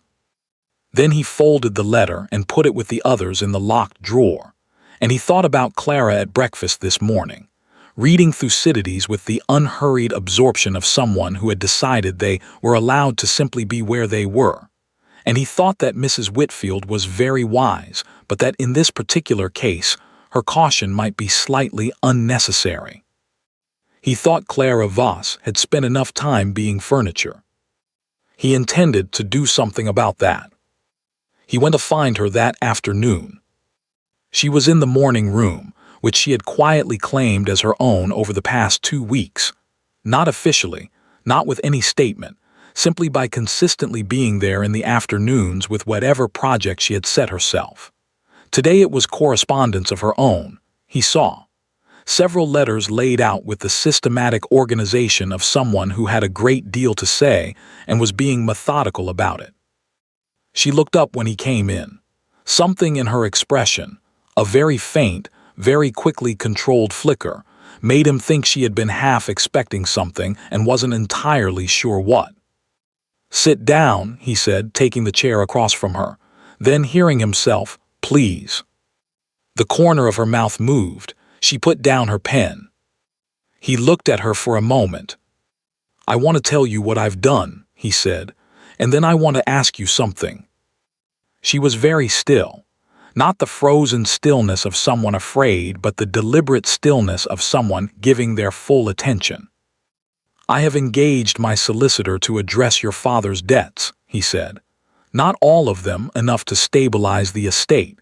It will be done quietly and without conditions attached to it. Your family will not know the source." Clara opened her mouth. "Let me finish," he said, not unkindly. "I have also spoken with Lord Pemberton about Harwick. What was said at dinner will be contained. Harwick will not speak on the subject again." A pause. "And I have made inquiries, discreet ones, about the nature of the letters and have had confirmed what I already knew, which is that the correspondence was entirely yours. I have documented this correctly with my solicitor." She was looking at him with an expression he couldn't immediately read. Not upset. Something more complex than upset. "You did all of this," she said, "in 2 days." "I work efficiently," he said. "Edmund," she said, and the name still did that thing, the small internal adjustment, the something settling. "Why?" He looked at her. "Because it needed doing." "That's not an answer." "It's a complete answer," he said. "Things that need doing should be done. You needed," he stopped, reorganized. He recognized, not accustomed to saying this kind of thing out loud, which was nobody's fault but his own. The situation was unjust. You had been placed in it by other people's decisions and left to manage it alone. That was wrong. I was in a position to address it, so I addressed it." Clara looked at him for a long moment. "You didn't have to do any of that," she said quietly. "I wanted to," he said, which was the more honest answer and which he gave without apology. She looked down at her hands. Something moved across her face that she didn't suppress quickly enough. Something unguarded and a little undone. The expression of a person who has been managing alone for a very long time and has just been told, for the first time in recent memory, that they don't have to. He gave her a moment. "You said you wanted to ask me something," she said, when she had collected herself, which didn't take long because she was Clara Voss and collecting herself was something she did efficiently. "Yes," he said. He looked at her, she looked back. "The letters," he said, "all of them. Everything you wrote, the arguments, the opinions, the honest and occasionally inconvenient observations." He paused. "Was that what you are? Or was that what you are when no one is watching?" She was quiet for a moment. "I'm not sure there's a difference," she said carefully, "when the letters are involved. I stopped watching myself around the third one." "Then here," he said, "in this house, have you been watching yourself?" She thought about it. He appreciated that she thought about it rather than simply answering. "Less and less," she said. "Good," he said. "I would like you to stop entirely." She looked at him. "I find," he said, with the deliberateness of a man choosing words that are going to matter and wanting to get them right, "that I have become rather accustomed to the version of you that doesn't watch herself. I would prefer to keep that version." The morning room was very quiet. "Keep," she said. For as long as she is willing, he said. Outside, the November light was doing the thing it did in late afternoon, going golden and brief, the way it did when the year was turning toward dark and the days were getting honest about their length. It fell through the morning room windows and lay across the floor between them in long, quiet strips. Clara looked at him for a long time. "That is a very oblique proposal, Edmund," she said. "Yes," he said, "I am working up to the direct one." Her breath caught, he saw it. "I see," she said very carefully.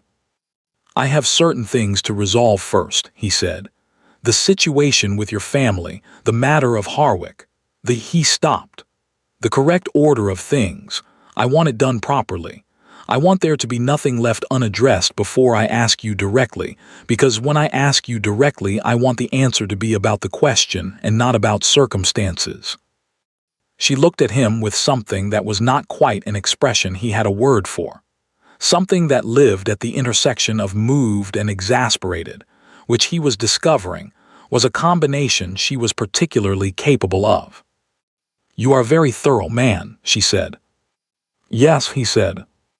"It is," she said, "occasionally maddening." "I know," he said with complete composure. "I've been told." She laughed.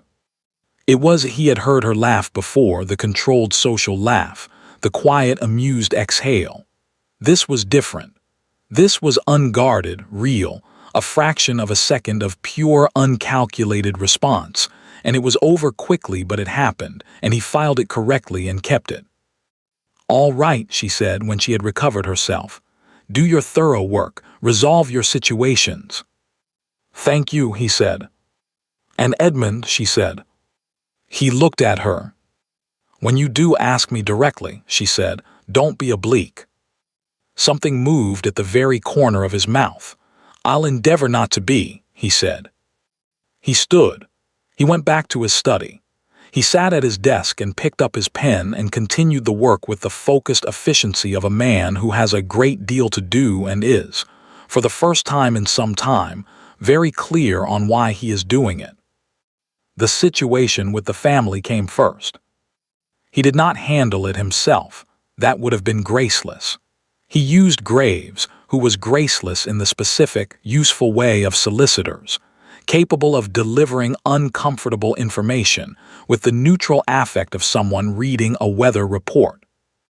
Graves went to Baron Voss and explained, with precision and without ceremony, that certain debts had been acquired by an interested third party and that their terms had been restructured. He did not name the interested third party. He did not need to. Baron Voss was not a stupid man. He was a weak one, which was different, and the weakness expressed itself as a tendency to not examine things he was relieved about. He did not examine this. Lady Voss examined it. She said nothing, but her expression, Graves reported back, had the quality of a woman who has made a swift and accurate calculation and has decided to accept the result. Isabel in Gretna Green with her Mr. Fenwick was not consulted. She would find out eventually. The Duke suspected she would take it in her stride. Harwick took somewhat longer. Pemberton arranged the conversation as promised, a private meeting, the kind that left no record and required no witnesses. The Duke attended himself, which was unusual, and which he intended to be unusual, because he wanted Harwick to understand that this was not a matter he had delegated. He did not raise his voice. He did not threaten in any explicit way. He simply explained, in the tone of a man stating facts that will not be contested, that Miss Clara Voss was under his protection, and that any further effort to use her family's situation as social ammunition would be met with a comprehensive and disproportionate response, the specifics of which Pemberton had thoughtfully made available. Harwick was a man who collected weaknesses. He understood, therefore, when someone else had collected his. "I see," Harwick said at the end of it. "Good," the Duke said and left. He told Clara only the essentials. Not because he was managing her, he was clear in his own accounting that he was not doing that, but because certain things had been done and were done and did not need to be narrated in detail. She was not a problem he had solved. She was a person he had cleared the space around, which was different, and the space was hers to use as she chose. He told her. The debts were handled, Harwick was handled, the letters were correctly documented.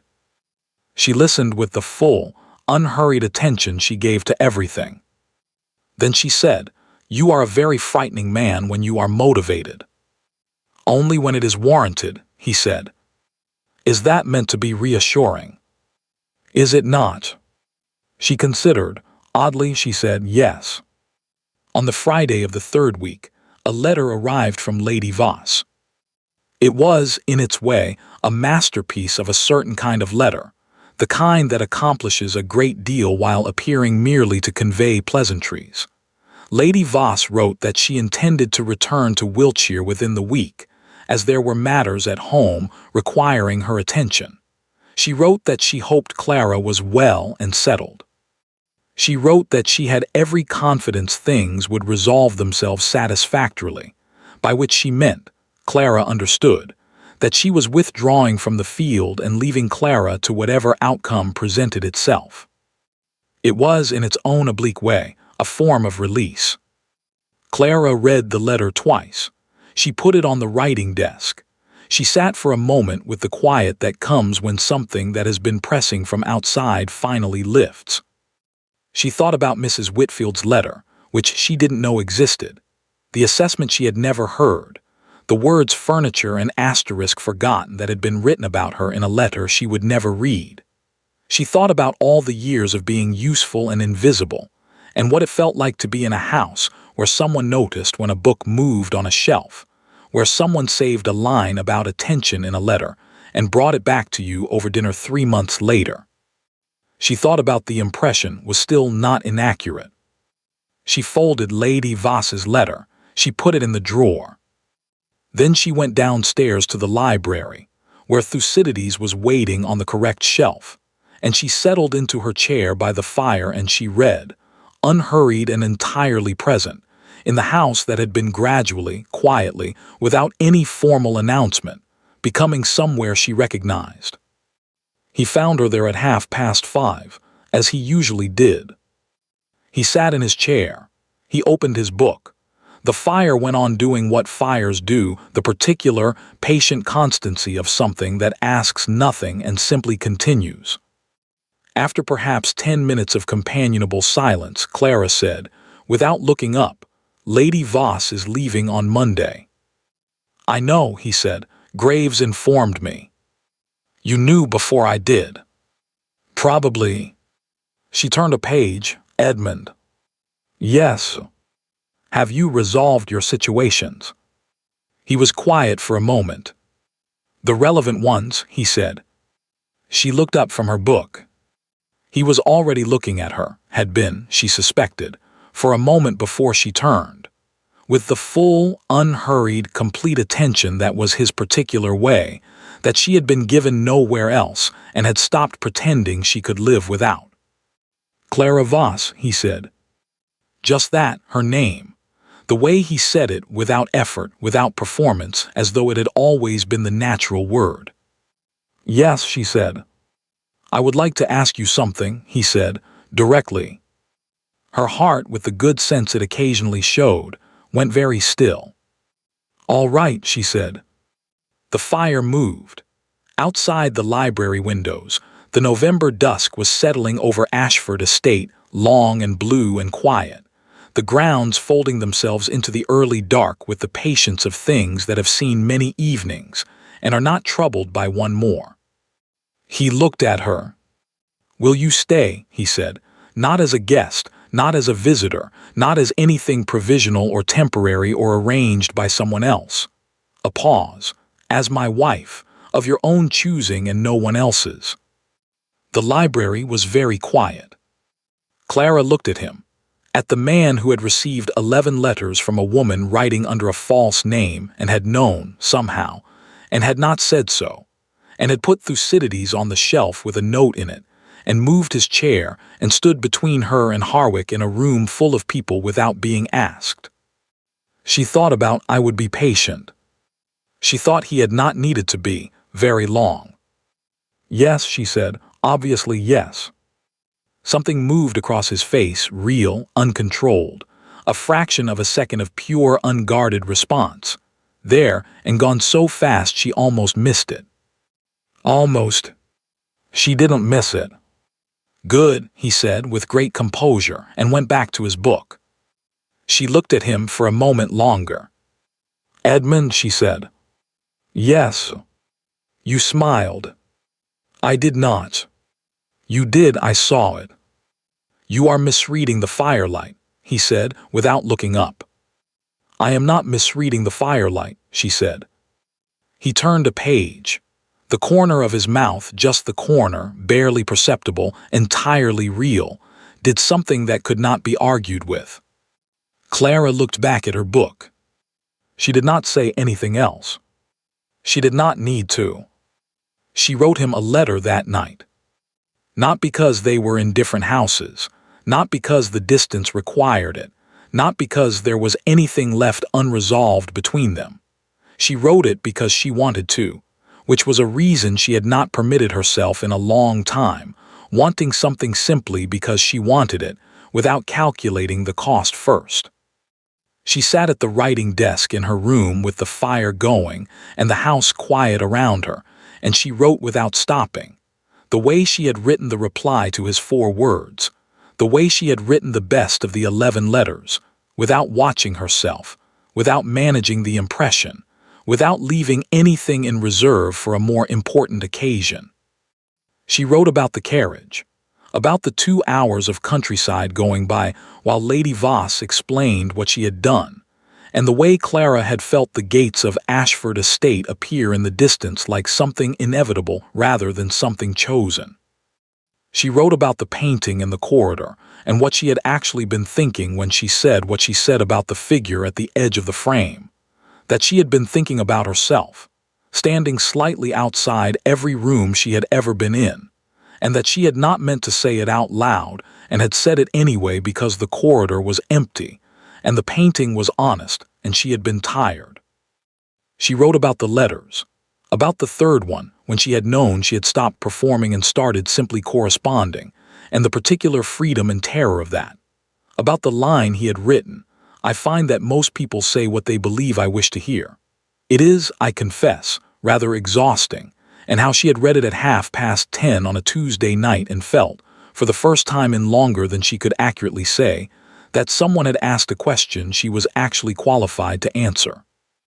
She wrote about the library, about the specific quality of reading in the same room with someone who was also actually reading, not performing reading, not waiting for a pause in which to say something, just 2 people, separately and together, in the same comfortable quiet.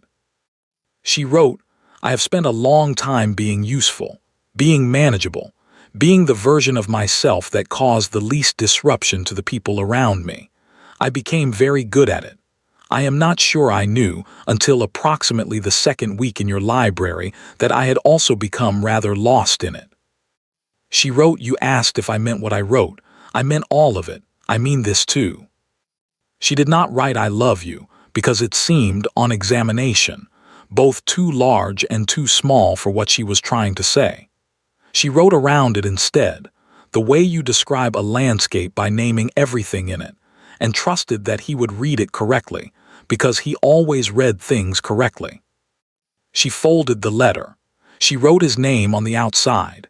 She put it on the corner of the desk where the maid would find it in the morning. Then she got into bed and slept with the specific soundness of someone who has said everything they needed to say and has no revisions outstanding. He read it before breakfast. Thomas delivered it at 6:30 with the neutral expression that was no longer entirely neutral. There was something around the edges of it now that might, in another man, have been called warmth. The Duke took the letter, recognized the handwriting, and waited until Thomas had left the room before opening it. He read it once, quickly, the way you read something when you want the whole of it first. Then he read it again, slowly. He sat at his desk for some time afterward, not doing anything in particular, which was unusual for him. The fire was going. The early morning light was doing what it did in November, arriving reluctantly, gray and clean, laying itself across the room without committing to anything. He thought about the carriage she described, about a woman sitting with her hands folded in her lap for 2 hours while someone else arranged her life around her, and choosing, because it had been a choice. He understood now, she could have refused, could have done any number of things, choosing to walk through his gates anyway because she was tired and had nowhere else, and was not going to make a scene about it. He thought about the painting. He had been 14 years old when he stood in that corridor and thought the thing about loneliness, the figure at the edge of the frame, almost out of the picture, the landscape not noticing. He had not said it to anyone. He had filed it and moved on because that was what you did with thoughts that weren't useful. She had said it, standing in his corridor on her first morning, having arrived under false pretenses in someone else's name. She had looked at the painting and said the true thing about it, without knowing he already knew it, without any reason to say it except that she saw it and it was true. He folded the letter. He put it in the locked drawer with the others, which now contained everything that mattered. 11 letters and Graves's confirmation and Mrs. Whitfield's assessment, and this, the last one, the letter that had not been necessary and had been written anyway because she had wanted to. He was not a man who said certain things easily. He was aware of this. He had arranged his life for a long time so that the things he could not say easily did not need to be said, so that the evidence of them simply accumulated quietly around the people they were intended for, and could be read correctly by anyone paying attention. He thought Clara Voss paid more attention than anyone he had ever met. He took out a piece of paper. He wrote back. Not 20 minutes, 7 years of careful reticence were not going to dissolve in a single letter, but more than 4 words this time, more than he usually said, enough that it was not oblique. He sealed it. He left it on the hall table on his way to breakfast. She found it beside her teacup. She looked at it for a moment before picking it up, his handwriting on the outside, her name, the same precise and unhurried hand that had been writing to her for 4 months under the impression that he was writing to someone else. She opened it. It was not long. He was not a man who used 10 words when 3 would do, and he had not departed from this in her favor except in the places where precision required it, where the 3 words would not have carried the full weight, and he had chosen the full weight instead. She read it. She put it down. She picked up her tea, which was going cold, and she looked out the breakfast room window at the November grounds, and she did something she very rarely permitted herself, which was to simply feel a thing without immediately deciding what to do about it. The grounds were gray and still. The trees at the far edge had lost most of their leaves and stood with the particular dignity of things that are not embarrassed by what the season has done to them. A bird moved across the window. The fire ticked. The Duke came in at 7:25, as he always did, and sat down, and poured his coffee, and looked at her with the expression that was not quite neutral and had not been quite neutral for some time. "You wrote back," she said. "Yes." "More than 4 words." "Considerably more," he said, without apparent discomfort. She looked at him. He looked back, with the full and unhurried attention that she had stopped trying to account for and had simply started accepting, the way you accept weather or the particular quality of light in a place you have decided to stay. "Edmund," she said. "Yes." "Thank you for the letter." "You're welcome," he said, simply, without deflection, without the managed understatement he usually used when something was important. Just, "You're welcome," as though receiving thanks for saying true things was reasonable and he intended to be reasonable about it. She went back to her tea. He went back to his correspondence. It was, again, a perfectly ordinary morning. She thought she might never take that for granted. She thought she would try very hard not to. Lady Voss left on Monday, as promised. The departure was efficient and, on Lady Voss's part, carefully dignified, the posture of a woman who has played a complicated hand and come out rather better than circumstances warranted, and who knows it, and intends to conduct herself accordingly. She embraced Clara in the entrance hall with the warmth of someone who has revised their position and is not going to draw attention to the revision. "You have done well," she said quietly in Clara's ear. Clara thought about all the things she could say to this. She said, "Goodbye, Lady Voss." The Duke bade her farewell with impeccable courtesy. Lady Voss stepped into the carriage. The carriage moved down the drive and through the gates, which swung shut behind it in their characteristic silence. Clara stood on the steps and watched it go. The Duke stood beside her. "Are you all right?" he said. She considered the question honestly, the way she always considered his questions. "Yes," she said, "I think I am." He nodded. He went back inside. She stayed on the steps for a moment longer, watching the empty drive, watching the gates, watching the November morning that was gray and still and entirely hers to stand in for as long as she chose. Then she went inside too. The announcement was made the following week. Not a grand announcement. That was not how either of them was built. A notice in the appropriate papers, a letter dispatched to the relevant families. The Duke's solicitor handled the formal instruments with the thoroughness he applied to everything. The county heard about it within approximately 48 hours, because the county always heard about things within 48 hours. The reaction was, by most accounts, surprised. Not displeased, or not primarily. The Duke of Ashford was a significant figure, and his business was always of interest, and his engagement was the kind of news that generated a great deal of opinion, most of it from people who had not met Clara Voss more than once. There was the question of the name. Some people had expected Isabel, had heard Isabel mentioned, were confused about the change.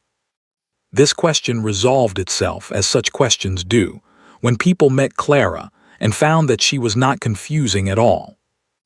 Mrs. Parish, who had stood beside her at Lord Harwick's dinner and had watched the whole thing unfold, wrote a warm note of congratulation. Mrs. Alderton, who had known the Duke's mother, paid a call and stayed for an hour and told Clara, on departing, that she was exactly what she had hoped for, which was high praise from a woman who had hoped for very specific things for a very long time. Lord Harwick sent a correct and entirely unrevealing note of congratulation. Clara read it once and put it in the fire, which she felt was the appropriate response. The wedding was in December. Small by the standards of what it could have been, the Duke had no interest in spectacle, and Clara had spent enough of her life being arranged by other people to want, in this at least, only what she actually wanted. The church was the village church that sat at the edge of the estate grounds, old stone and honest light, with a good fire going and the smell of winter coming through the walls. Mrs. Holt cried, which she would have denied under any interrogation. Thomas maintained his composure throughout, which cost him more than anyone knew. Annie, who had predicted all of this from approximately day 4, felt entirely vindicated and said so to the kitchen at some length. Baron Voss attended. He looked at his daughter, really looked, in the way he had not done in some time, the way that had been inconvenient and so had not been done, and something moved across his face that might have been recognition, or regret, or simply the late understanding of a man who has spent too long not looking at things. He said very little. He kissed her cheek before the ceremony and she let him, which was its own kind of answer. Isabel sent a letter from wherever she and Mr. Fenwick were currently residing. It was 3 sentences, characteristically. The last one said, "I always knew you'd find a way. I didn't know it would be quite this good of a way, but then you always exceeded expectations, Clara, even mine." Clara folded the letter and put it in her pocket, and thought that this was probably the most honest thing Isabel had ever said to her, and that it was enough. The ceremony itself was brief. The vicar was a good man who had known Edmund Ashford since he was 12 years old, and who said the words with the straightforward sincerity of someone who means them, which Clara appreciated. She had had enough performance. She had no interest in more. She stood beside Edmund in the old stone church with the December light coming through the windows, and she said the words, all of them, each one precisely as she meant it, without reservation or management or calculation. And she listened to him say them back in the particular quiet voice that she had learned to hear correctly, the voice that did not perform and did not elaborate and meant every syllable of what it said. He looked at her when he said them, not past her, not at the general idea of her. At her directly, with the full and unhurried attention that was his, and that he had been giving her since a corridor and a painting, and a thought about loneliness that they had both already had. She looked back. After, outside the church in the December cold, with the grounds of Ashford Estate visible over the low stone wall and the winter sky very clear and pale above them, he offered her his arm and she took it, and they stood for a moment while the small gathering reorganized itself around them. Mrs. Parrish said something to her husband that made him laugh. Mrs. Holt appeared briefly and then vanished back toward the house to ensure that everything was as it should be, which it was, because she had ensured it. Edmund was talking with the vicar. Clara stood beside him and felt the weight of his arm under her hand, and looked at the estate through the gate and thought about the carriage on the first day, the gray October morning, the iron gates appearing in the distance, the 2 hours of arrangements made by other people that had ended with her walking through someone else's door with her spine very straight and her best dress pressed, and absolutely nowhere else to go. She thought she would tell him that story eventually. Not today, today was for other things, but sometime. She thought he would want to know the full version, the part she hadn't written in any letter, the part about standing in the carriage with everything rearranged around her and choosing, despite everything, to walk through the gate. She thought he would understand it exactly. He turned from the vicar and looked at her, and she looked back, and there was that thing, the fractional adjustment, the something settling, and then he said, very quietly for her alone, all right. She thought about the answer. She gave it honestly. Yes, she said, completely. He nodded. He offered his arm again, toward the house, toward the fire that would be lit and the dinner that would be ready and the library where 2 chairs sat before the hearth with the patient permanence of things that have found their arrangement and intend to keep it. She took his arm. They went home. 1 year later, Ashford Estate, December. The library was the same fire, same chairs, same 2 people arranged before it with the ease of a habit so thoroughly established it had stopped feeling like anything other than ordinary, which was, Clara had come to understand, the highest form it could take. She was writing a letter. Not to Edmund. He was sitting 8 feet away, which made a letter unnecessary by any practical measure.